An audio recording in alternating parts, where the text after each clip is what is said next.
Hey, welcome to Unpacked Radio. I'm your host, Norris the Pope Johnson. I got with me DC Baddest. Hey. And first and foremost, happy birthday. Turn up. Thank you. Yes. Looking nice all and good in 43. Looking all Feeling good. sparkly and even the nails are looking sparkly. Let's do that one more time. I had to do it. If you're going to do it, you better do it. Ain't no point in doing it if you're going to go all the way, right? I'm just saying. Happy birthday, love. Thank you. And you were missed. Oh, I know. You were missed. I miss being here. I miss being here. I really did. I miss you guys. You guys did such an awesome job, though. Keep it going. Yeah, we tried. You did it. That one conversation we had, the gun violence conversation, that was very interesting. Very. Yeah, young brothers really, really laid their heart on the table. One of the young brothers reached out to me, so I must have made an impact. Last week's video, we ain't gonna speak on that one. Get that one to God. Get that one to God. What did we talk about today, my love? Black cop. Tonight we're going to talk about the police issues that we are having in America, in our streets, D.C., Maryland, and Virginia. Okay. Well, and then nobody can say I didn't bring no one from the community. It don't look like us. It don't reflect us. It don't know the issues that's going on in the community. I brought two great brothers that I personally know who are from our community, who really know what's going on with police in our communities and all the issues that they face being a black police officer within America. And then sometimes dealing with your own people who don't trust you. Yeah, man. So therefore, we can get an honest assessment of what's really going on. Yes. It's going to be a good show. It should be a good show. Good show. I'm looking forward to this one. Good show, me too. All right, Reggie, play our first video, please, and thank you, sir.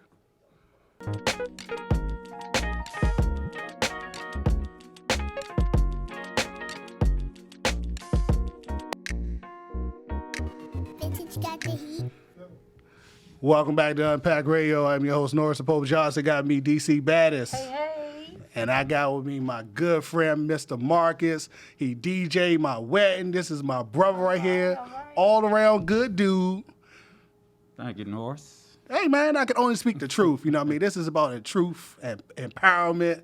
Now, you said you want to talk about the Virginia side of law enforcement. Yeah. Now, my first question is, give us a little background. What got you into law enforcement? Well, I come from a family of law enforcement. My father, two of my uncles, two uncles retired from D.C. police. My dad started with D.C., and then he went to Secret Service when he retired. So I come from a family of law enforcement and military. Military too, as well? Yes. Oh, so you got everything. Military, In the family. Law enforcement, everything. Teachers, yeah. So you already knew this was the direction you wanted to go in? Yeah, pretty much. Since I was little, this military, wanted to go in the Marine Corps and be the police. Okay. Now, explain the process for the layman of what was the process for you like going into your first law enforcement background? Well, I tried to start with, I applied for several agencies throughout the D.C. metropolitan area. It's an extensive process, as my colleague would also tell you. You have to go through psychological exam. You have to take a pre-written test. You have to take a physical fitness test. You have to take a polygraph, lifestyle polygraph. And it takes months, sometimes a year, to actually make it to the academy. So it's a long, drawn-out process. Now, once you make it to the academy, how long is that process? The academy is usually about 6 months. 6 months? Yes. Now, can you reflect back? I know it's been a little while, but can you reflect back? What did it feel like? Your first footsteps into the academy? Were you nervous? Were you like, man, what did I get myself into? Right? Oh yeah, it was nerve-wracking. I started with Alexandria PD, and I was in the academy, and you have to take all these tests. You have to go through all these scenarios. You have to go through all the physical fitness aspect of everything. And if you fail a test, you're kicked out. So you actually lose your job if you fail a test. Oh, wow. You get one chance to make it up. And anything after that, you fail it, you're out. They kick you out. So Wow. it's real strict. It's in depth, a lot of studying. I had no life during the time that I was in the academy, other than that. Now, I know some people, they normally team up together during the academy to kind of build on each other and kind of help each other through. Did you utilize that while you was in the academy? Oh yeah, we had study groups, accountability. I had an accountability partner. He's to this day one of my best friends, and so yeah, it was strenuous. It was a lot. Now, what was your mindset when you went in at that time? One, I was nervous because it was serious. You know, it's a serious job. I wanted to do right. You can get killed doing this work, you know. And I wanted to, cliche is fight crime and suppress evil. So I wanted to go out there and catch the bad guy, you know. And it's an exciting job, man. It's a lot to it. There's a lot of things involved with the job that, you know, a lot of people don't see, but you could do everything from being a patrol officer to being a politician in law enforcement. So it's a lot you can get into. So I have a question. Being as though your mindset was so serious in your business world, as far as your personal world, how was it affected? Because 9 times out of 10, once our family or we know a family member or a friend get into this type of occupation, they're normally looked at different. We can't do or hang or say or, you know, the lingo kind of changed, the attitude, the behavior changes around you. So how much pressure was that on you? Because, you know, you already dealing with it in the business, so your personal is affected by it as well. So how bad was it for you, you know, dealing with your friends? Was it the change of behavior with them? Did they treat you differently? You know, so I grew up where I policed for a while. So I can say that a lot of my friends prior to law enforcement who I grew up with, they were on the other side. Yeah, so exactly. obviously they shunned away from me. Right. But as far as my tribe, my friends, my family, there was no difference. Prior to getting this job, you have to live a certain type of life anyway. Exactly. You know what I'm saying? So, for me, it was no big deal. Okay. You know, my family, we grew up around police. We come from a family of police So officers. it was no stress. Personal life was good. So how Yeah. affected, were you already married, children? I was. You already established. So did it have a long-term effect on your relationship? No, actually, it's funny because I left it at work. I knew how to do that. Okay. And it was funny. My squad got together one night after work, and we were talking about the previous week, you know, and everything that happened. And my wife then was there with us. And she looked at me. They were telling a story about something that went down, something serious. And she looked at me like, you didn't tell me about that. Right. You know, this stuff happens with us every day, you know, and this is one of the points I wanted to make later on in the show, I guess, when we talk. We see this stuff every day, you know, and it's not just with the civilians, what you all see. We see so much more. There's a bigger picture out there than what's being portrayed in the media. So I see this stuff every day, so it's no big deal to me. You know what I mean? So when my wife heard us talking about it, she was like, what happened? I was like, yeah, it's something we do. So I didn't take it home. I left it right there at work. So, okay, when you say that, so when I hear you say that as a police officer, does that, in my mind, I'm like, does that make him a villain? Does that make him hard? Does that make him numb? So is that why it's so easy for, do you understand what I'm trying to say? Yeah, I guess. I mean, it was work for me. You know what I'm saying? It was work. When I came home, I took my uniform off. I put my gun away. So, and I was daddy and hubby. so it's like you know? being a paralegal. You just go to work, get your Yeah. type of and get it over. Really? Yeah. Oh, wow. Like someone just now recently said, I think it was on shout out to Joe Rogan. He was saying that one of his buddies is a cop, and his wife's favorite sound when he comes home was the sound of Velcro, and that means that you know that your spouse has made it home alive Yeah. when you hear that Velcro. Okay.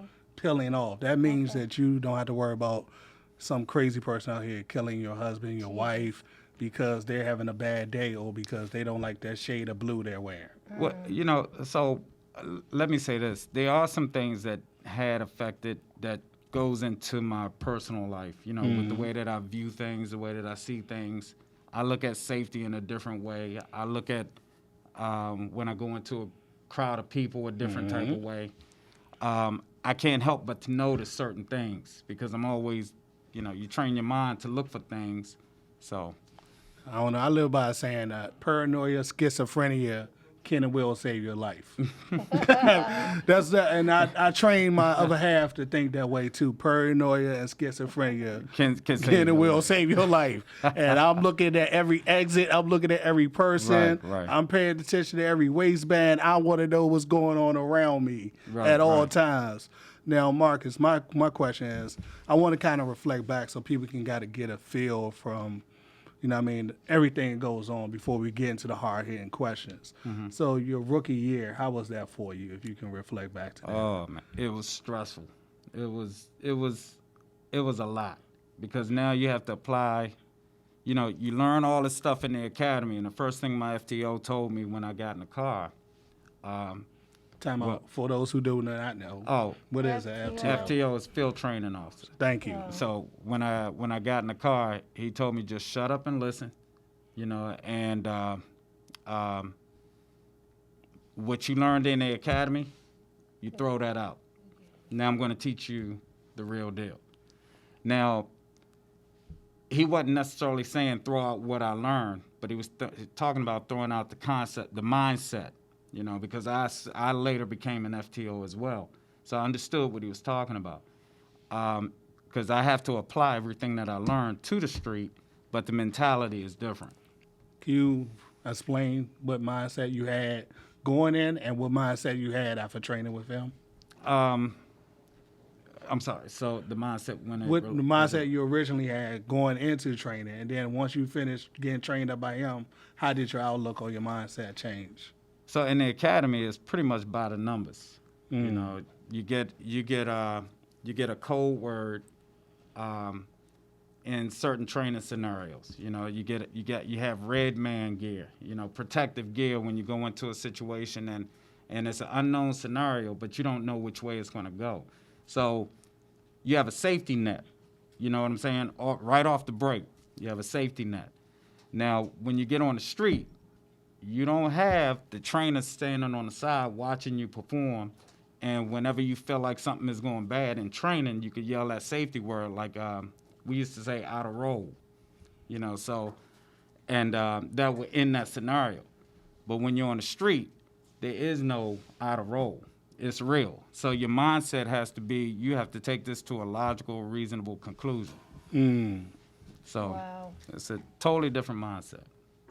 Okay. DC, you have a question? Well, I was going to kind of sort of wait for this, but have you ever had to Say it. kill someone?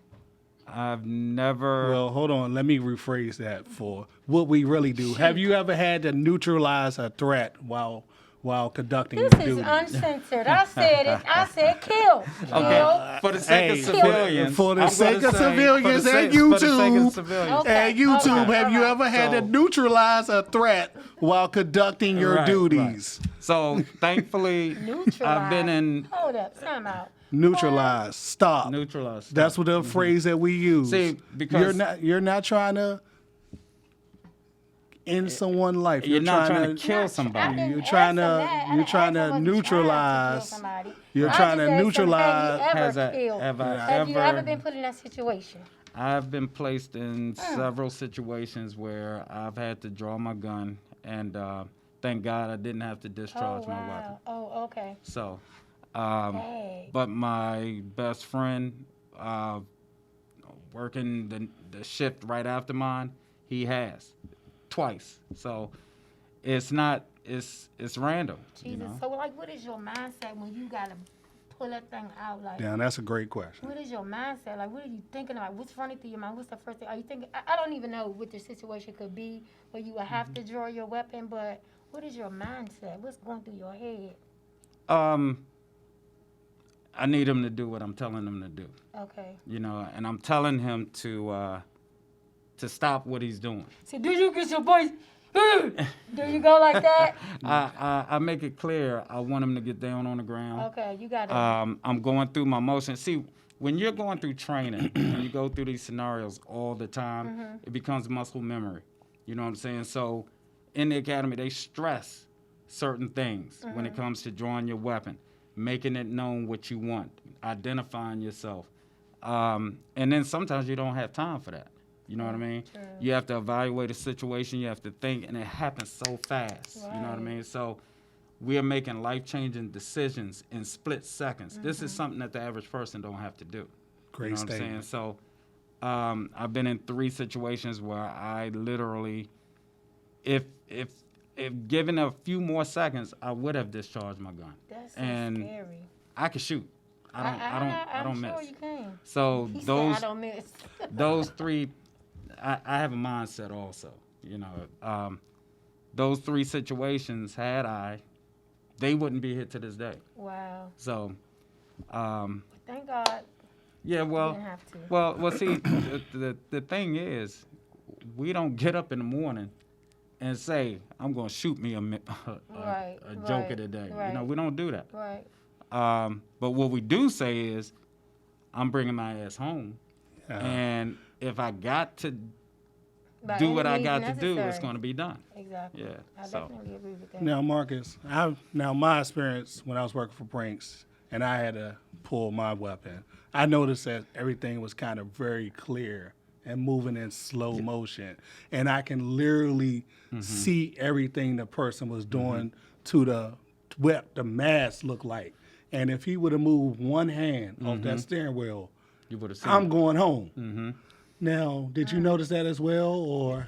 You know, you bring up a good topic. What that's called, it's called auditory and visual exclusion, right? And they talk about this in training. I took street survival courses. I've taken all type of classes where we talk about street survival. And whenever you notice, and you've probably experienced it and didn't realize it, you know, like an accident happens in front of you, everything tends to slow down. You know what I mean? Everything tends to slow down. You tend not to hear certain things. You tend not to see certain things. But you notice exactly what's going on. Like if you see a car flipping over, it'll be going slow. The one situation that I got into was on a Christmas Eve, and the guy who I had to draw down on, I thought I was literally going to have to shoot him. I was chasing him. I caught up with him. I drew down on him, and I'm marking out while I'm chasing him. And marking out meaning that I'm on the radio telling dispatch and other officers where I am. And when I drew down on him, pulled my gun, and pointed it at him, I didn't hear the 2 cruisers that pulled up behind me with their sirens on. And I didn't see the 2 cruisers behind him that pulled up with their lights on. All I could see was his silhouette and that big target that I was looking at. Wow. And if he didn't comply with what I was telling him to do, thank God he did within those seconds. He's still here to this day. He went to jail for 3 years, but he's still here to this day. Well, I got another question for you real quick. This is in a different direction. Have you ever experienced having to correct another officer Yes. where you found him doing something he was not supposed to be doing, something wrong, illegal? Mm-hmm. Yes. Good question. Yes, I have. And how did that carry out? Did you have to take it to paperwork, or did you just No. was it a personal thing, or? No, I like I said, I was a field training officer before, and so it was my responsibility as a senior guy on the squad to look out for my guys. So, and my recruit. And there were a couple incidents where somebody did something stupid, and I told them straight up, I said, listen, I'm not going to jail for you, and I'm not getting hemmed up for your dumb ass. What I didn't do, I did not take it to my supervisor.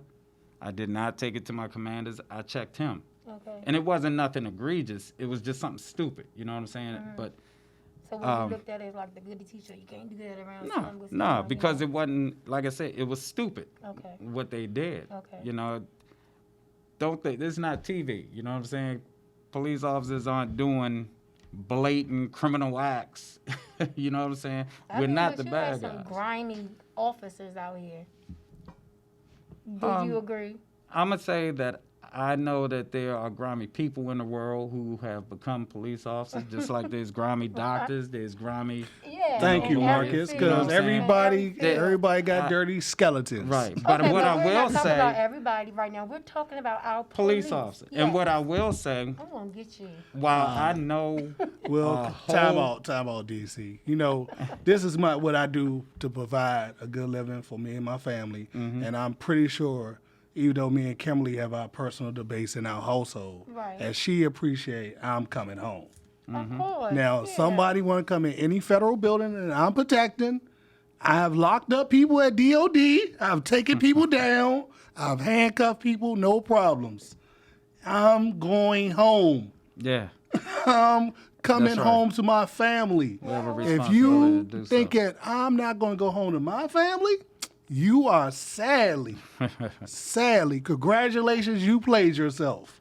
Okay. It is my job to go home to my wife. Well, I wasn't negating that. I was Yeah. just, So- asking a question. So I'm just saying, I just, that's like you said, correcting in the every narrative. occupation, There's there's some, good and bad. there's somebody grimy doing something dirty. But it's just, I just think that our police officers right now, especially right now with the Black Lives Matter, hands up, don't shoot, I can't breathe. It's so much negativity towards our police officers, defund, the police. They're looked at a negative stance, and then you have those who are looked at a good stance. So that's why I was asking you, in reference to the good cop, bad cop, are you the one to stand and correct somebody? Because I know some people that they won't say anything. They'll just let it go. I didn't see nothing. You know what I'm saying? They'll turn a blind eye to it. So I just wanted to know where you stood as an officer. I'm not just saying this because I'm here, because like I said, I will check somebody if they're doing wrong. Because at the end of the day, I'm protecting them. Yeah. I'm protecting me. Right. And see, let me also say this. As we speak, right this moment, and I always say this, there are police civilian encounters happening right now. Hundreds of thousands of them just in this area alone, right? The only thing that you see is what the media puts out there. Right. All we see, all civilians, all they see is the 10 or how many ever black men that were shot and killed by the police last year. That's all they see. What they don't see is I don't know how many times I've had to actually draw my gun, how many times I've pointed my gun at somebody, how many times I've chased somebody down, arrested them, handcuffed them, took them down to booking, got the warrant, served the warrant, I'm out. That happens on a daily basis. But see, you the civilian don't hear about that because it's not put in the media. Right. If all you hear is white cop kills black man, naturally you're going to have a negative perspective of the police. But if you look at it in reality and identify the fact that as we speak right now, there are black cops dealing with white men, there are white men dealing with black cops, there are police officers dealing with people every single minute of the day. And 9 times out of 10, they do not end in somebody being shot. I also want to say this. We got to keep it one. Something to get shot Right. by the police. Okay. You know what I'm I saying? agree. So we got to stop getting emotional. We got to wait for the facts to be presented. We got to be educated in what's going down. We got to stop being so quick to call for justice when we don't know the facts. You got to wait for that. You can't you hear about a black man getting shot in the street. Give it a few days. Find out what happened before you start calling for that officer to be scrutinized. We forget. This man is somebody's father. This man is somebody's son, the police officer. Just like the brother that was shot and killed. He didn't set out to go shoot and kill somebody. So my question to you is, you said you have to wait for the facts. You have to wait. So before Let me explain something. Wait, to let you. me finish my Yeah, but question. I get where you're going. What was her question? Well, let me finish my question. I'm only asking this because I was just watching about the young guy who was shot in front of his child and children down. I forgot where it was, but Yeah, I he's think it was- paralyzed now. But he had a mental illness, and I believe he pulled a gun, not a gun, a knife or something on a family member, and ran out to the car and did something crazy, and then he was shot 5 or 6 times or something. And I was just wondering, in reference to the mental illness part of it, you not knowing, does that play a big factor? Like, what type of factor did Absolutely Nothing. not. Okay. How about Because it? let me tell you something. Who am I? I'm a Marcus, police can officer. you I'm not a explain to psychologist. her the 21 feet rule or the 7 feet rule, Well, and how we're trained with people with knives and how quickly someone can stab you? And so that was a study done years and years ago. And now it's not, it's less or more. 21 feet specifically is not a thing anymore, because I can close 21 feet in a few seconds, whereas a younger guy who's more athletic and stronger could probably close 21 feet in no time. So what this study was how long it would take an officer to pull his gun and fire a weapon at the time that a person armed with a knife comes after him. How soon does he close that distance? Can he save his own life prior to that guy getting to him and stabbing him? So 21 feet was the minimum, based off their studies back then, was the minimum amount of feet to where an officer can draw his gun and fire his gun before that assailant gets to him and stabs him. Okay. But now that study makes has sense. changed. That makes sense. Well, and see, on the mental thing also, when we pull up on the scene, all we get on the radio, and see, that's another thing. A lot of people don't hear what happens on that radio. See, we know what happens on that radio. And people make jokes about, you fit the description. Well, the fact of the matter is, when we get a call from a civilian, and that civilian will say, look, they outside, they fighting. Well, who's fighting, ma'am? They just out there fighting. Well, what do they look like? It's a black man. He got on a black T-shirt and blue jeans. Y'all need to get out here. Click. Right? So because we're police, we have to respond. The dispatcher gives us what they get. They get unit such and such, respond to such and such address for a fight in progress, right? Suspects involved, one black male, black T-shirt, blue jeans. We minding our business in our cruisers. I might have just got off my cell phone saying, yo, babe, listen, I get off in 2 hours. So when I get off, I'm going to go get something to eat. We're going to chill for the rest of the night. I'm off. We're chilling. I'm listening to the radio. I'm hoping I don't get no more calls for the night, and I get this call, right? So my mindset is I'm going to get over here. I'm going to handle this call. Hopefully no issues, no paperwork, no arrest, no nothing. I can clear it, 10-8, I'm out, right? So when I get up on the scene, I'm looking for a black male with a black T-shirt and blue jeans. You know what I mean? So if I see a black male with blue jeans walking down the street in the area of that call, guess who I'm going to stop and talk to? Right. So, and yes, I'm going to tell him, listen, man, and it's all about how you approach people. And I'm going to tell him straight up, listen, I'm sorry, there was a fight out here. We got called. You look like the dude that they were talking about. What's up? You good? And I'm going to talk to him. I'm going to ask him for his ID. I'm going to check him out, make sure he's good. You know, but we get so much pushback. We get so much attitude from people. It's making us hard to do our jobs. So, Hold that thought, Marcus. We're going to have you back for our panel because I had some other interesting questions. We're going to get into some interesting topics. We'll be back in 1 minute with my guy, Ron G., and we're going to talk about black cops. Salute. cops. Be right back. 46 law enforcement officers were fatally shot last year in the line of duty. There might have been 2 more. Newly released video shows a shootout between 2 Pennsylvania troopers and a man now about to be sentenced for attempted murder. Here's Tony DeCopel.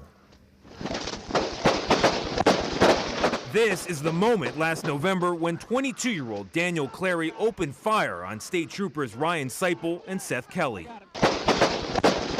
That's Corporal Kelly kneeling to shoot back, taking bullets to the leg and neck before leaping to find cover. Can you step to the rear of your car, please? A dramatic turn in what began with Clary pulled over for simple speeding. Don't place your hands behind your back. But when the troopers tried to arrest Clary on suspicion of driving while high, he resisted.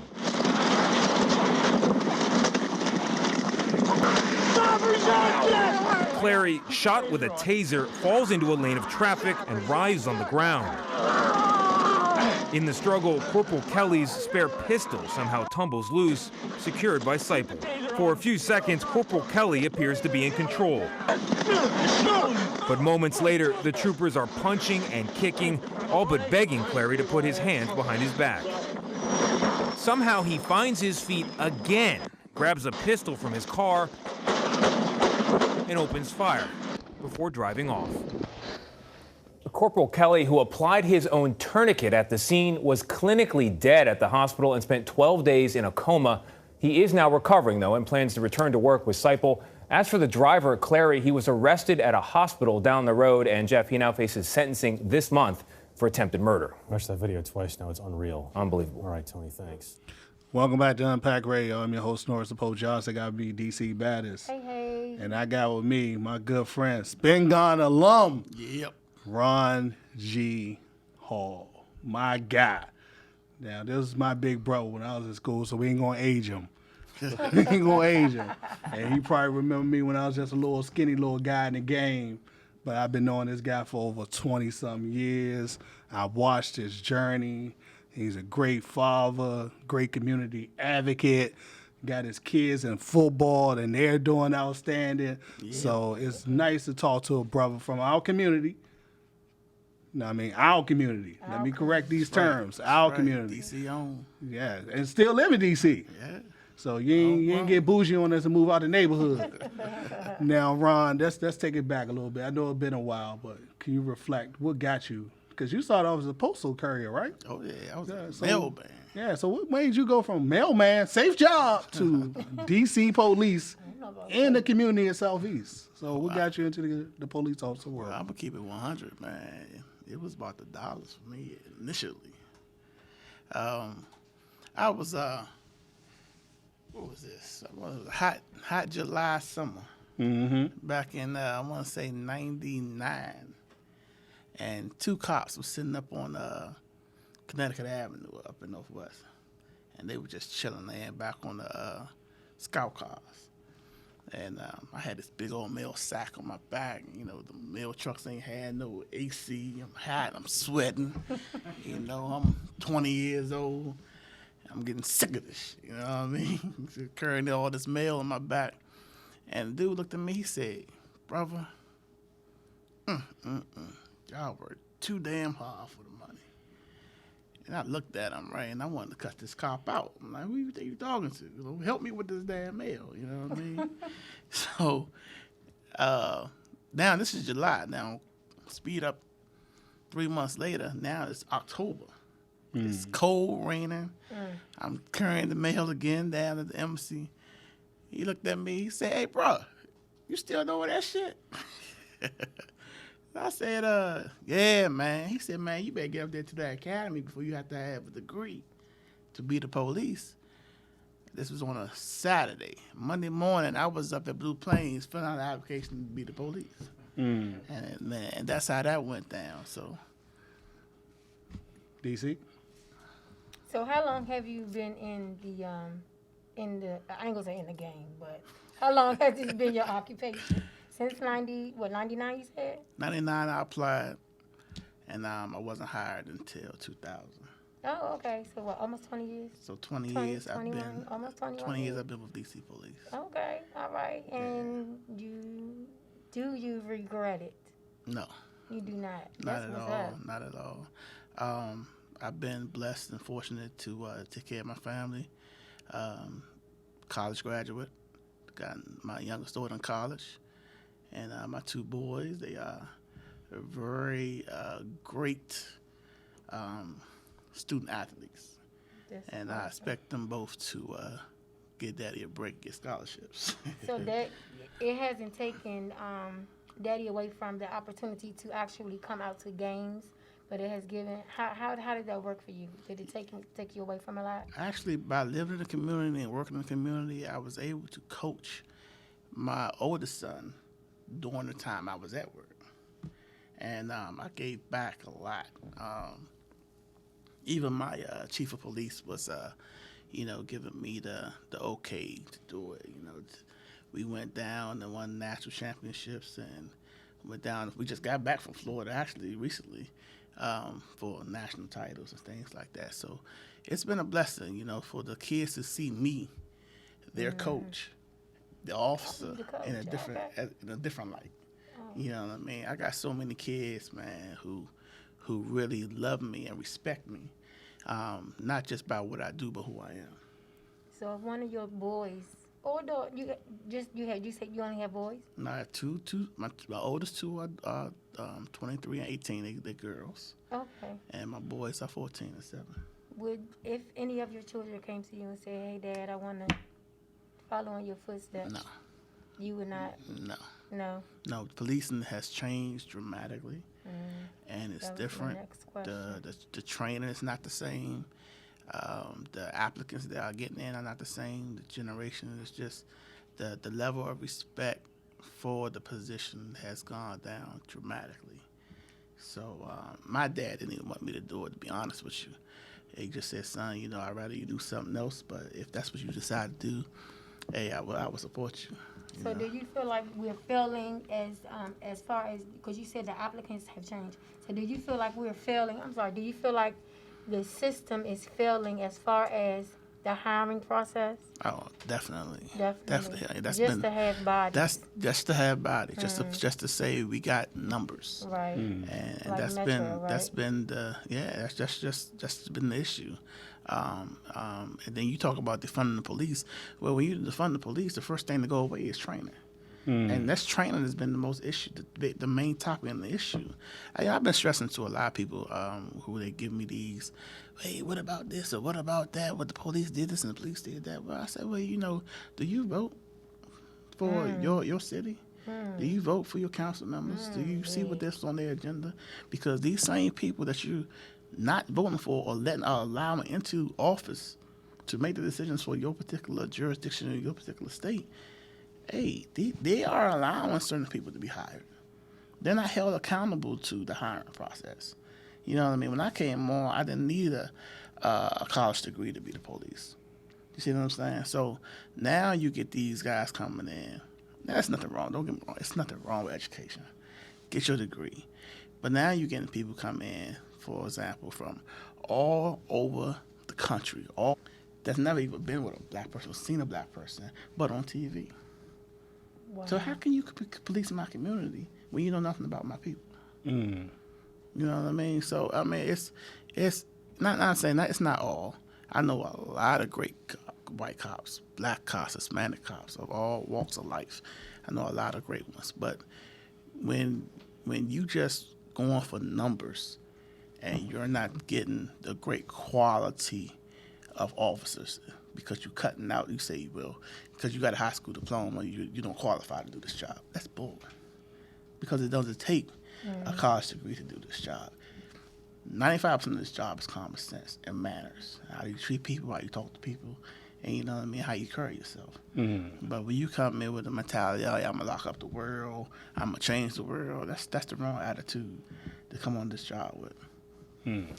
Now, Ron, my question is, I noticed you say you work in your community, so how many lives do you think you personally probably saved by just being in the community and sticking with the community? I have people come to me in the grocery store, like, how?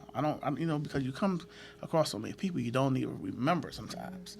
And a brother told me, he said, hey, you locked me up for pushing my grandmother. He said, man, when I got out, I changed my life around. And I joined the church. When you hear stuff like that, you're like, wow. You know, but he remembered me because even though I may have locked him up, I treated him fairly. You know what I mean? Or I talked to him. I might even cuss him out because of what he did. You know what I mean? Because it's just that respect that that you get, no matter if you stern or hard or what have you. But it's how you treat people. You know what I mean? So it's like, you know, he understood why he was being locked up. Okay. Now, you had a question, DC? Yeah, in reference to that situation, it just made me think. After you found out that he pushed his grandmother, I don't know what you did to make sure that the grandmother was okay, but how far have you gone above and beyond your call of duty to make sure or ensure that someone in her situation like that was okay after the situation had taken place? Like, how far have you gone outside of your jurisdiction of being a police officer, and now you on the heart side? Well, like I said, I've lost count, man. Norris could tell you. I give back to the community, you know, every year, every holiday season. I mean, I might just pop up at your house and get you a turkey. You know what I mean? Randomly. I buy Christmas trees every year. Good. You know what I mean? But a few years ago, this is a mother, single mother, was suffering from cancer. She didn't have a way to get her kids anything, so I called some resources, got my family, my kids together. She had 6 kids, took them all, you know, gifts. You know what I mean? So I try to do things in uniform. So because I say, you know, they say, am I my brother's keeper? We are. Because regardless of whether or not police in another state, Minnesota, or what have you, do something, you know, we all get blamed for it. You know what I'm saying? Accused of it. So when I do things like that on the job, you know, I try to let people see, hey, there are some good cops out here that's willing to give back or willing to take care of our people in our community. That's excellent. That's excellent. Now, Ron, I know I've been knowing you for a long time, so I don't want nobody to think I brought someone from the suburbs here. You know what I mean? Or straight out of Wheaton. So can you explain to people, what did our community look like back in the good days of growing up off of 8th and H, going to Brown Junior High School, Spingarn High School? What community, our community, looked like back in those days? So nobody don't assume I brought some dude from Silver Spring up in here and don't know nothing about the community. So I don't want nobody to say you brought a bunch of guys who soft, who don't know about the community, they ain't real. So tell them how real it used to get. Hey, you know, well, first I went to Elliott. Yeah. And, you know, I was a Wildcat. You know, Elliott Wildcats, we used to whoop Brown and all types of sports. But I just so happened to end up at us. You know what I mean? You had Trinidad, you know what I mean, with my D. You just had, you just had all these, M Street, 21st and I. You just had all these different neighborhoods who used to beef all the time. You know what I mean? But the sacred place and a safe place was the football team. You know what I mean? And if you was on that football team, you ain't bother nobody. You know what I mean? On that football team. So I remember one time, man, just leaving the lunch period, and the guy got shot right there in the stairwell. I can't remember what it was about, what it was for, but man, Spingarn was fun, but it also had its wild moments.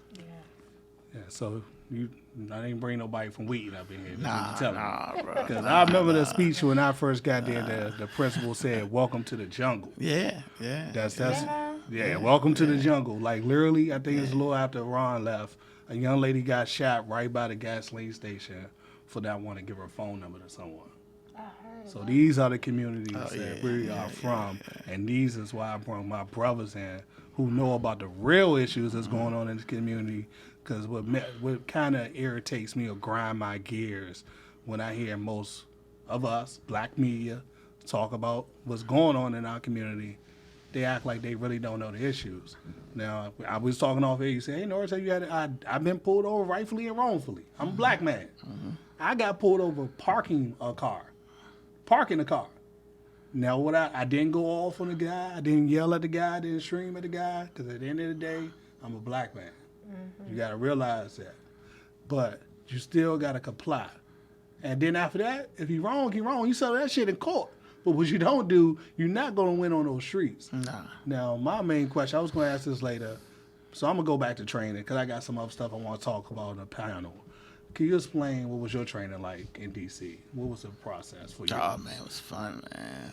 You know, being born and raised in D.C., it was like nothing, you know, I hadn't seen before. You know what I mean? It was just, you know, I take a step back and be wow myself because as a young 21-year-old when I came on, just to see that I got to deal with issues with people that's my parent age and tell them what to do. You know what I mean? Or I go to a domestic scene or something like that, and I got to tell these two grown people, you know, to stop being petty or stop, you know what I mean, arguing over nothing and leading to, you know, whether or not she's abusing him or I've had those situations or he's abusing her, you know what I mean? So it was a lot of domestics that's still going on now these days. And now these days, you know, it's getting younger. Young girls are being involved with a lot of young, misled, misguided young boys, man, you know, from young as 16, 17, 18 years old. Jesus. You know what I mean? It's going through domestic violence and kiddie relationships. You know what I mean? But like I said, when I came on, man, I had a ball because, you know, I was out here having fun. You know what I mean? And it's not to say that we was out here, you know, beating up people or just locking up the world or nothing like that. I just think I just had a good core of young officers that we were just all from the city, just enjoying ourselves because we just felt as though, you know, that we made a career. And, you know, growing up in the 90s, you know, a lot of us didn't think we was on EBC 21. You know what I mean? Because D.C. was the murder capital. You know what I mean? Say that again. Late 80s, early 90s. I mean, when I was coming through Elliott and Spingarn, man, I mean, drive-by shootings was like this. You know what I mean? You know, somebody be in school 1 minute, the next minute they ain't in school because, hey, man, you heard what happened to such and such? Hey, man, they got hit up on the playground. They got hit up on the bus or hit up on the block. You know what I mean? And it was just like, it was wild back then. And I think the reason why things are so bad now, it's no more OGs on the block no more. You know what I mean? These youngins right now, they have no respect for nobody. And, you know, the OGs don't even exist no more. And then when they do, you know, very few neighborhoods have OGs. I mean, they're getting into it with the youngest because the youngest don't want to listen. You know, when I first came on, you know, them guys up in Lincoln Heights, Clay Terrace, Simple City, them dudes ain't want no problem with the police. We pull up, they just leave. Mm-hmm. You know what I mean? Or one of them out from North, hey, the OG stepped to them.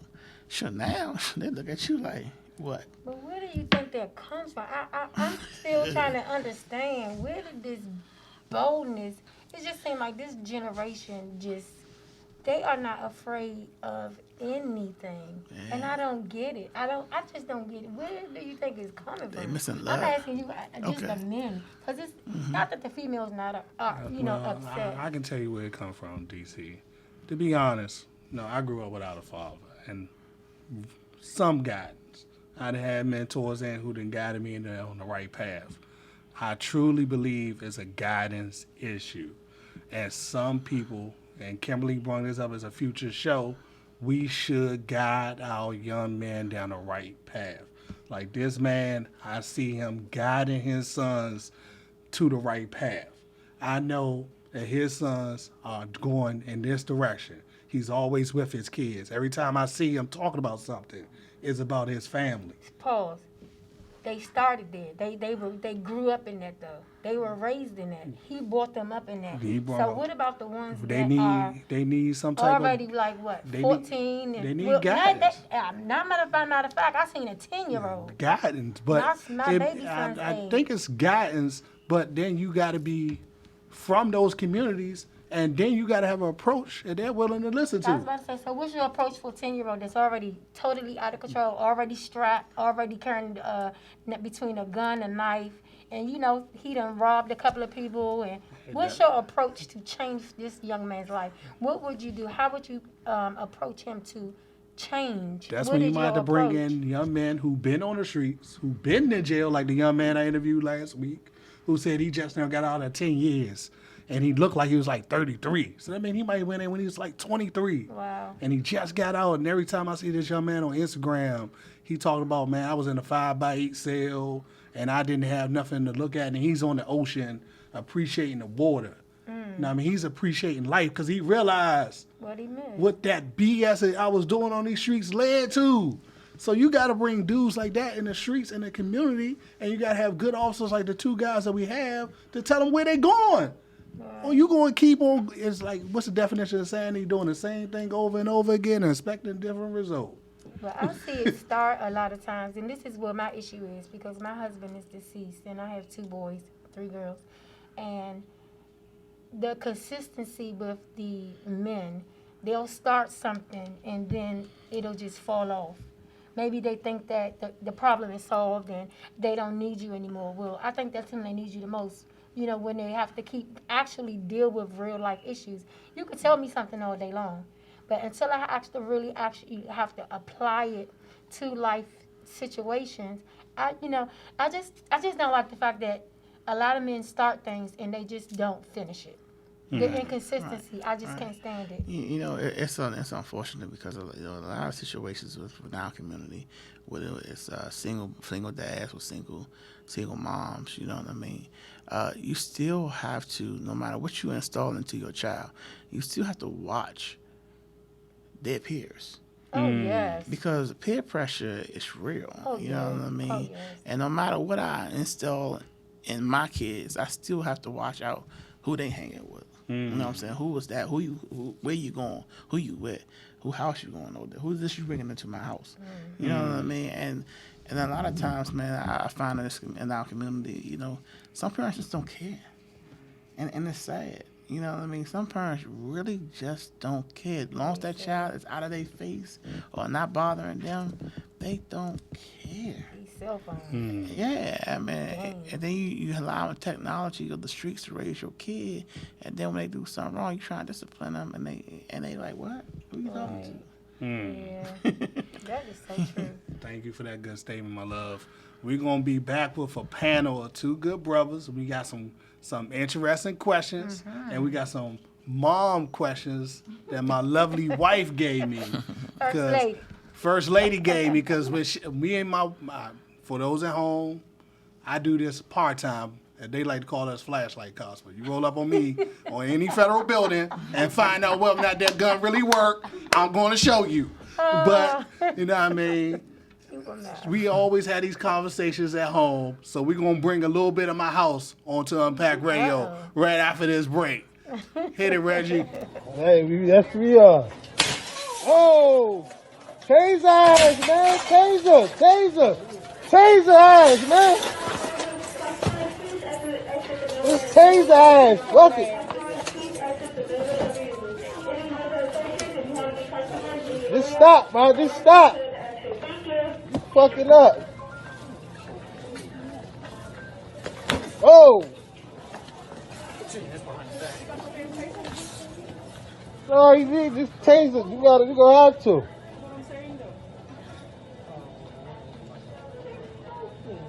Damn, all that for that. On the left side. You should have my handcuffs.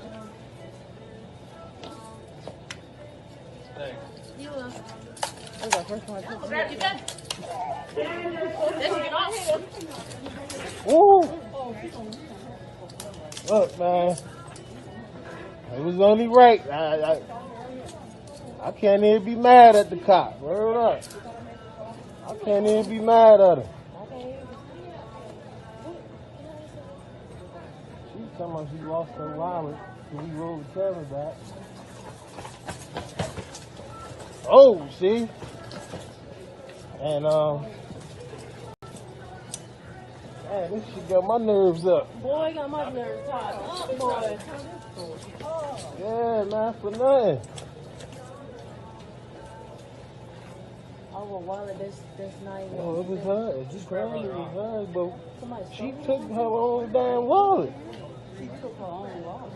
She claimed she lost her wallet in here. If y'all want to come, if y'all bring the cameras back in. I don't know. They couldn't. She couldn't. Grab her, take that off. You got it? You think I should help? You think I should help so she won't hurt herself for them doing something? They about to really hurt her, bro. Hey. Go ahead. They could use the extra arm, bro. Go ahead, bro. There you go. It's only right, man. Appreciate it, boss. That's it, man.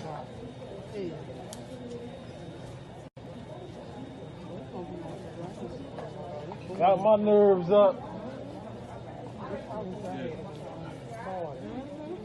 Hey, man, you can't even be mad at the officers, man. They did their job. She's bugging. Y'all make sure y'all put his posters on Facebook so I can see. See? Look.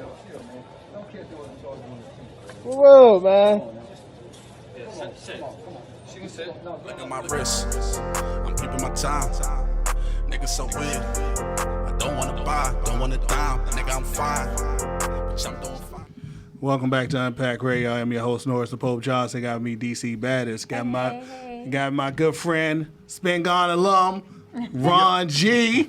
I got my man Marcus Darling. Take it back to the old school, baby. And we gonna ask the little mom citizen questions. Now, Reggie, please and thank you, can you please bring up my first target? Now, this is a question for my lovely other half. We see the target at home, we see the target at the studio. My wife would like to know why we cannot shoot people in the leg.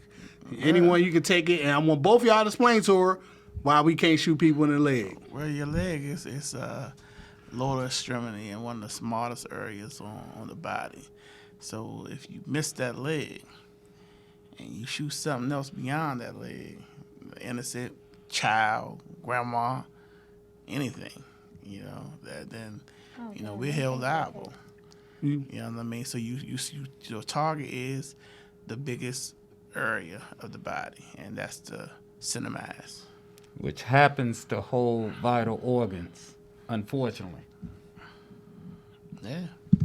So you're saying that we are trained to shoot center mass of the target available to stop the threat? Yes. Mm-hmm. All right. And one thing we also have to take into consideration when you talk about shooting smaller things than the bigger targets. When you're looking at the psychological things that we go through under high stress, you're talking about fine motor skills. So when you're under high stress, your fine motor skills go down. So you're not going to be able to thread a needle when you got somebody pointing a knife at you, threatening to kill you, or you're in a high stress, you're chasing somebody or something like that. So your fine motor skills go down, which means that you're not going to be able to sit up there and aim like on TV. For an arm, a hand, a leg, or something like that. You got to shoot what's the biggest thing in front of you. And not just that. Even if you shoot someone in the leg, that don't mean they're going to drop that gun. That's right. They're still going to be a threat. You shoot somebody in the leg, they're going to still hold on to that gun. That's right. And we've seen a lot of training videos, and we've seen a lot of real-life situations where people, I've seen a couple videos. Did you see the video where the officer had his rookie and they were going in the house, and they got into a fight with this guy, and they shot him like 7 or 8 times, and the officer was getting beat up by this guy, and he had to unload his gun for fear that the guy would get his gun again.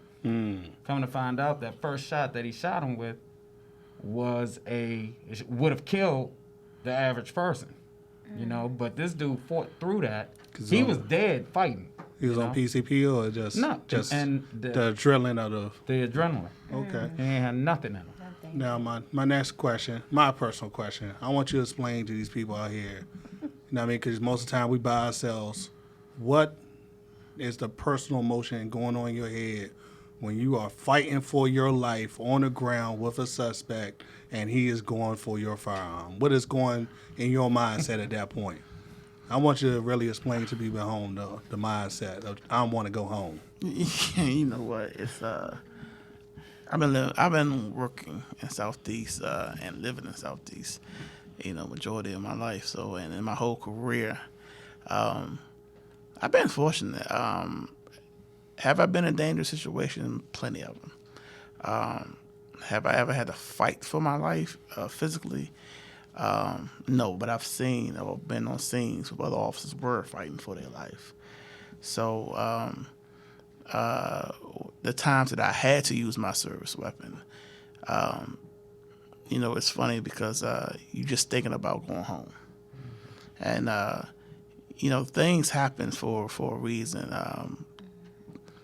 Back in 2014, my second incident, my son was 8 at the time, and he I never wear my uniform home. I always leave it at work in the locker, and I never wear it home. But this particular day I did, and my son walked up to me. He said, "Dad, this is your vest?" I said, "Yeah." He said, "That protects you from the bad guy." I said, "Yeah, it do, son." He said, "Man, make sure you had that on today." Wow. Right? So I'm like, he ain't never said nothing like that to me before. You know what I mean? And so enough, I go to work. I try to shake it off, not think about it. And then I go to work, and the first call to come out, robbery in progress. And I'm like, I don't want to go. And I'm being honest with you. I did not want to go to the call. But as a field training officer, I had a young rookie officer with me, and we the only ones had a car because back then I had a take-home cruiser. And so ain't nobody answering for this call. So I said, "Come on, rookie, man, let's go to the daggone call." You know It wasn't in your beat? No, it wasn't my beat. It was in my sector, but it wasn't my beat. So I go up to Alabama Avenue, and they say the guy pistol with me, took my purse, and other guy say, "Hey, guy just took $8 from me." I was going to the ATM, but he took my last $8. So I go around the corner, and very rarely do we get lookouts to a T from head to toe. Like, I go around this corner, and this dude, it had to be 60 degrees out. He got a big old coat on. He ain't just walking. He's stepping, he's walking. And I'm getting on the radio. I say, well, I'm not going to start on him. I'm not going to approach him. But let me just make sure my backup get in there. Yeah, hey, the guy matching the description walking down the street. So, of course, now everybody hear this. They come in, all these young officers, they come and they flying. And we see the guy, and then the guy he just still don't see me yet. But he hear the sirens. He just kept on stepping. He just think he just got away with the lady purse and the $8 he took from the other guy.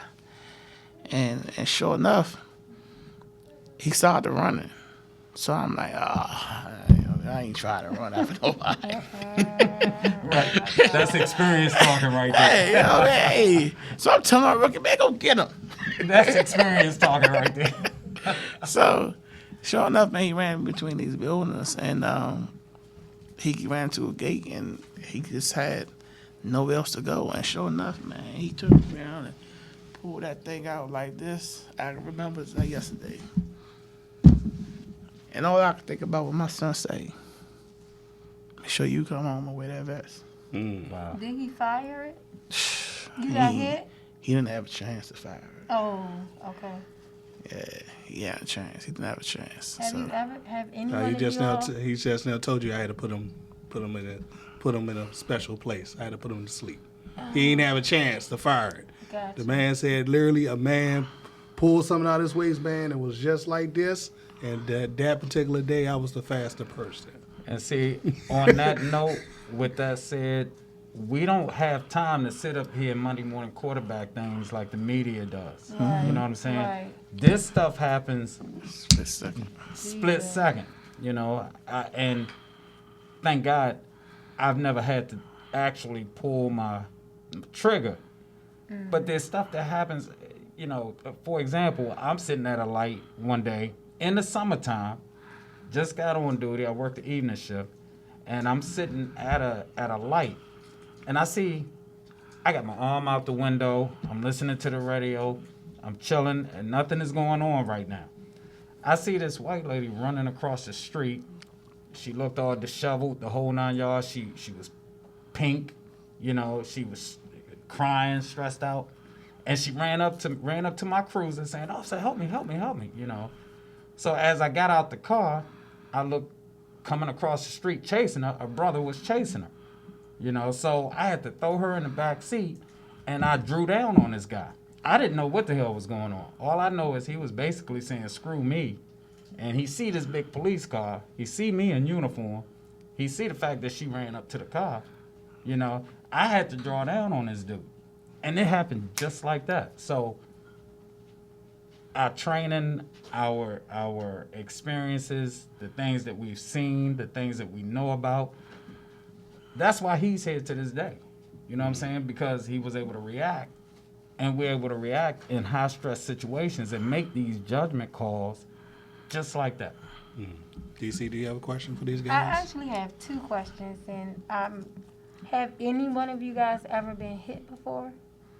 What you mean like hit? in your vest? You know, sometimes you see where, like I said, I watch TV. I like NCIS. I watch them. They get popped sometimes. You know, they'll. Shot? Yes. Oh, No. No, I haven't. thank God. Thank you know, God. Okay. But I have a I couple haven't. colleagues that have. but I've had a gun and knives all drawn on me before. You know what I mean? So I've spared a lot of people I'm sure. with knives. What about the taser? Have you guys had to use it a lot? We don't carry tasers Y'all don't. in That's TV DC. too? That's Okay. Okay. Different agencies. Yeah. Everybody, yeah, like I might carry OC. He might not have OC. He may have a taser. I may not have a taser. See, I watch TV. I Yeah, don't stop know watching. about it, Stop. so I'm Stop just watching. saying. I mean, I'm a big time SWAT guy, but as much as I love SWAT, I look at it and I laugh my balls off because I know it's phony. TV. It's good entertainment. Okay, What's so your my next question, second DC? questions was, have you got either one of you all had to incarcerate a family member? Oh, that's a great question. Yeah. How the hell did that work out? Yeah. For both of you guys, I want to hear this story. I guess you can call him my stepfather because he was married to my mother. So I had to lock his ass up one time for putting his hands on my mother. Wow. And, you know, Was that a long ride to the police station or?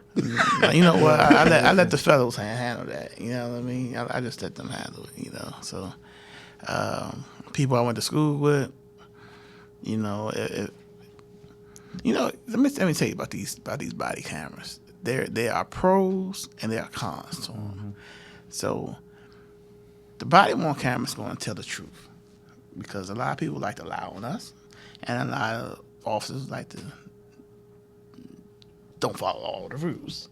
So I'm being honest here. So it's the pros and cons. But if I'm trying to cut you a break and you telling me something that I can't help you no longer because that thing is being recorded, then I can't help you. You know what I mean? Because it's being recorded. So back in the day when you could cut someone a break and let them go, you know, you did that. But now it's hard to even do that now because everything is being recorded. But I like them at the same token because it tells the truth. And that's what it's all about, you know, the truth being told and the facts and everything. My frustration with my people in our community is we're kind of hypocrites. And what I mean by that is that we don't want to be racially profiled or stereotype, but we stereotype every cop. That's crazy to me. Like, you don't know me from a can of paint. All you know is I got on this uniform. But to you, I'm evil, or I'm a bad cop, I'm this and I'm that. Well, I'm the one that he's probably sent by God to bless you or save your life. Yep. But because of your attitude towards all cops. You don't understand that or see that. You know what I mean? I've had situations, man, where a guy, just had almost killed a child. He run and we stop him, but everybody want to come out, the police, But you don't know what this dude just did around the corner. This baby fighting for her life. But because they see us locking them up. Because you see us locking them up. Police brutality. And they come up with the video camera. Oh, man. Save that. All right, my next question. Shout out to Jocko Willens, former Navy SEAL. He said pretty much before they went on a mission, they used to train for 6 months to almost a year of constant training just to go on a mission to shut down what was going on in some foreign country.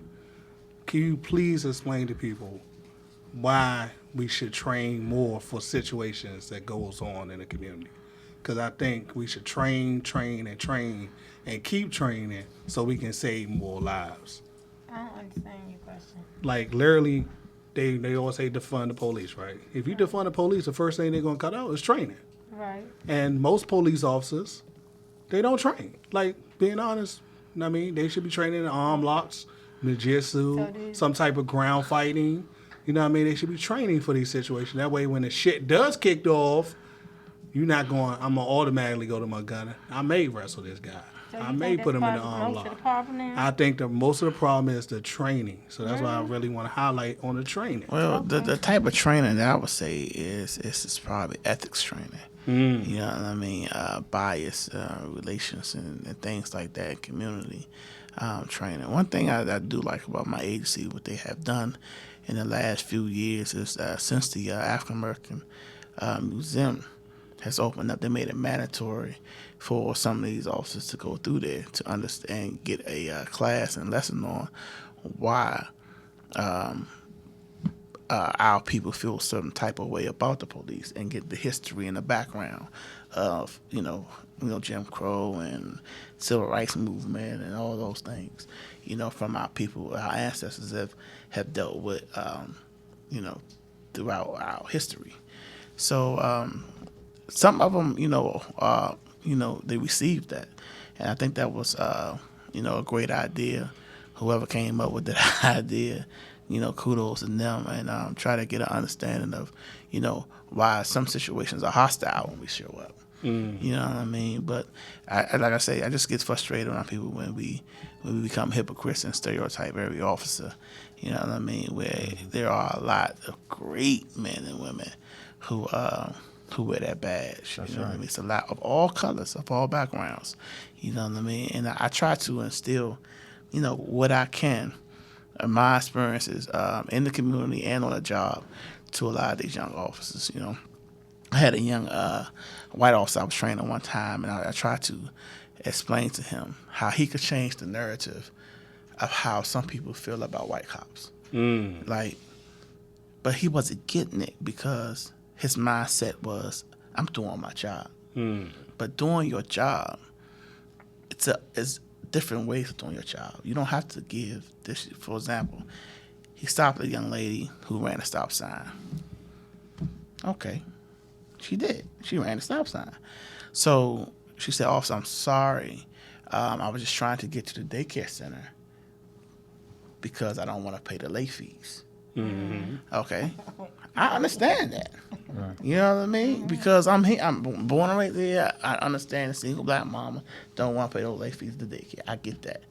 Him thinking, hey, you ran the stop sign. I had to give you this ticket. So I stopped. I said, I want you to think about this. You about to give her a ticket. And she just told you she couldn't even afford the late fees, but you're going to give this woman a ticket. I said, why? I said, this is at your discretion. And this is an example that I'm trying to explain to you and training you, is that how you could change the narrative of how people perceive white officers. I said, you don't have to give her that ticket. You can give her a warning. You could tell her, slow down or try to stop at the stop sign. That lady is not going to look at the next officer or white officer as being an a-hole or being mean or cruel or just don't care. You know what I'm saying? So he looked at me like, oh, I get it. Okay, you get it. So let's see what happens later on in the shift to see if you're going to understand the difference between doing your job, but at the same time, you don't have to stroke people and give them tickets and call that doing your job. Doing your job could be talking to her and telling her to slow down or giving her a warning ticket. You know what I'm saying? And helping her. You know what I mean? It's a moral side to doing your job too. And we call it enforcing the difference between enforcing the letter of the law and the spirit of the law. You know what I'm saying? He would have been just as effective by giving a warning, saying, hey, watch the stop sign. We watching you. Or we see that you ran a stop sign, but we're going to cut you some slack today. That's the perfect opportunity to build some public relations. That's a good opportunity to get to know the community, and establish a positive relationship.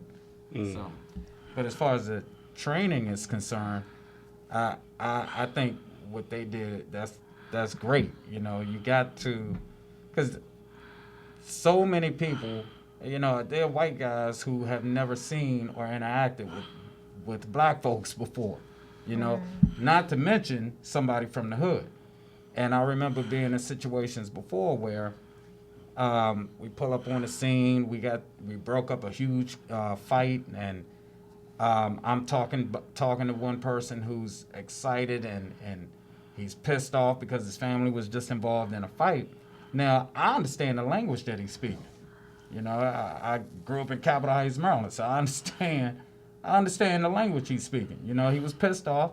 He wasn't putting that on me. He wasn't mad at me. He was pissed off at the situation. So I understood that. I was able to look past that, and communicate with this dude. Well, an officer of the Caucasian persuasion saw this going on, and he came over my shoulder and started yelling at this guy to calm down and this, that, and the third. And I had to check him and say, oh, wait a minute, I got this. You go back over here and let me handle this. I've already established a rapport with this dude, and I'm going to keep working with that. So the way you interact with people, the way you talk to people, one, you got to have it naturally. Sometimes it can be trained. You can be trained to, what is it called, man? Not sensitivity training, it's something else where you learn cultural differences. Yeah. Diversity, yeah. You get into that and you understand, that's something that should be in the academy, training academy, when they talk about diversity and the difference between black folks who grew up in the hood versus white folks who grew up in the suburbs. There's a difference. In the way that we communicate, the way that we interact, and everything else. Yeah. Because I might look at him and be like, "Yo, what's up? What's up? And he'll be the same way, dap me up, we hug, and everything else. But there's a different tone to where you hear, "What's up, Nick?" Right. We understand that. There's a difference between "What's up, dog?" and "What's up, Nick?" There's a difference. I understand that. And these cultural differences, we need to put that in training and everything. But if they start defunding the police and this defunding bull crap, not only will they not have that, but they won't have what they already got. Now, I'm defunding you guys. I'm a 2A advocate. Just don't come to Rocco terms with that stuff, because I'm good. What's your question, DC? Because we got about 8 minutes, maybe. Real quick. Okay, so I heard you say something in reference to the officer pulling the young lady over and giving her a ticket for running the stop sign. Now, a certain time of month, it seems like it's a whole lot of police officers pulling a lot of people over. So is this a true myth that the police officers have a quota? That's far-fetched. I just need to know. It's illegal, first of all. It's illegal to call things quotas, right? Now, what I will say is each officer, we have performance standards, right? Just like at your job, you have performance standards, right? You get evaluations and everything else, right? So a performance standard is you're not going to just get in your cruiser and go park in the hole somewhere and not be seen, heard, or anything else for the rest of the night. So your folks need to know what you're doing. So it's called proactive policing also. You got to get out there and write the tickets. That quota stuff, I don't know about D.C., where I came from. Our union wouldn't even allow a quota. Exactly. So there ain't no such thing as quota. No such You answered the question. All right, Thank gentlemen, we got 3 minutes left. So I hate to shortcut you guys, but you. We can have a part two. from the heart, in 1 minute or less, explain, both of you guys, I want you to look directly at the people and explain what does it mean to serve your community. Well, serve my community, you know, it means a lot. You know what I mean? It's. I take pride being born and raised in the city, you know, and I understand a lot of the things that, you know, we deal with as black men, you know, coming up. Hey, I've been racially profiled before on a job, off the job, pulled over, and all. But the fact of the matter is, you want to be treated fair. You know what I mean? I get that. Every situation, every time the police stopping you, I just think that we should try to hear them out first, figure out why. And if you treat it unfairly, get that officer's badge number, you know, on this name and report them. You know, people ask me, well, have you ever reported a bad cop? Well, no bad cop is going to do anything in front of me in my presence because he's going to respect me. Mm-hmm. Just like a criminal ain't going to do nothing in front of the police. A bad cop ain't going to do nothing in front of me. Right. So I've never been in a situation where I had to report an officer doing anything wrong in front of me. But if I see something that's done unfairly, yeah, I would check them for sure. So I want you to treat my people just like you would treat your people, you know what I mean, in the community, because at the end of the day, I still got family that live here. So you got to get respect, earn respect. And just because you got the badge on doesn't mean that you automatically deserve respect. It's just how you treat people. Outstanding. Marcus? First of all, I love what I do. I'm not pro-police, I'm pro-law enforcement. You know what I mean? I'm pro-order. You know, I believe in order. And so what I want to say is you want people that look like us behind this badge. You know what I mean? You want us, people who represent you, who look like us behind the badge, because we're going to do things the right way. And I just ask, you know, and I'm just hoping that people will stop being so closed-minded, stop being so narrow-minded, and look into the things deeper. What you see on these video posts and everything else, it goes deeper than that. We got trained investigators and everything else who are trained to investigate these things. Contrary to what you may believe, they're investigating to get to the facts. And I'm a facts type of person. You know, you're not going to come to me with no emotional stuff. Come to me with some facts. Come to me with some evidence. And that's what we look for. I'm here representing my people. I'm black. I'm a black man. I'm a black police officer. You know, and I believe in representing my people. I believe in representing the police. You know, I got a blue family. I got a black family. So, I